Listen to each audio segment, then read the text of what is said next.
ఇదిగో మీరు 10వ భాగం నా సన్నిధికి తీసుకురండి అని దేవుడు అంటున్నాడు అన్నమాట. అది కానీ తీసుకుని వస్తాంట మనము అన్ని విషయాలు కూడా అభివృద్ధి పొందుతాం అనేసి ప్రభు వారు చెప్తున్నారు. దేవుడిచ్చిన ధనరాశుల్లో కానీ, మనకున్న ఆస్తిపాస్తుల్లో కానీ, మనం కష్టపడే కష్టంలో కానీ దాన్ని మనం 10వ భాగం తీసి మన దేవుడికి ఇవ్వాలని దేవుడి తాలూకా కోరిక.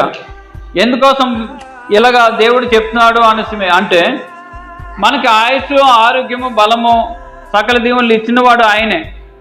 ఇప్పుడు మన శరీరం బాగోలేదు అనుకోండి, పని చేయలేం. పని చేయడం బట్టి డబ్బులు వస్తాయి, కష్టపడితే కానీ డబ్బులు రావు అనమాట. ఆ కష్టానికి కావలసిన ఆరోగ్యము, మన శరీరంలో బలము ఉండాలి. ఇవి దేవుడిచ్చినవి. ఇవి మనకే ఇస్తున్నాడా, అందరికి ఇస్తున్నాడా? అందరికీ ఇస్తున్నాడు. భూమి మీద ఉన్న ప్రతి మానవుడికి కూడా ఆయుష్ ఇచ్చాడు, ఆరోగ్యం ఇచ్చాడు, బలం ఇచ్చాడు.